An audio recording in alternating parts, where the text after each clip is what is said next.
Сәлем. Бүгін білесің бе, мен қаме түс көргенімді. Қандай? Кеше білесің бе, мен ұйықтап жатыр едім, күнделігімнен игіліктер қашып кетті. Қалай? Кәдімгідей күнделігіме суырылып кетіп қашып кетті. Сен бүгіннен бастап 5-ке оқитын боларсың. Қайдан?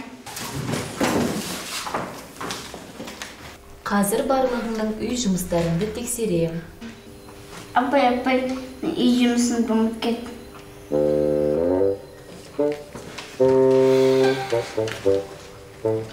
Отыр, 2. Ертеңнен бастап үй тапсырмасын екеуміз бірге жасаймыз.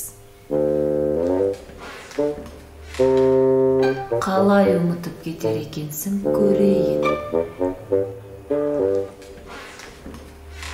Сенің түсін дәл келді. Айта береді ғой, бәрі үйімді білмейді.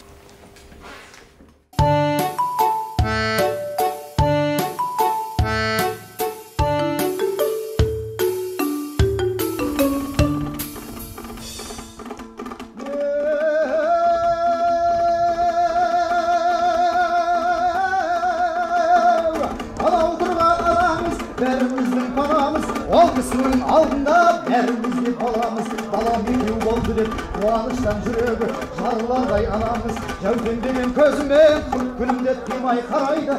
Мың берсең де сәлемді артықты қолда қылмайды. Кезегің енді келгенде қайнатаңызға келін бір сәлем бір емес ау, мың сәлем.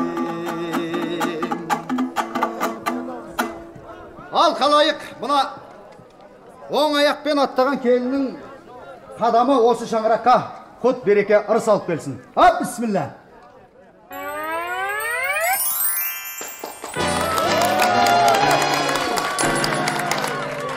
Ал енді қайным, екілік деген бағаны ұмытасың.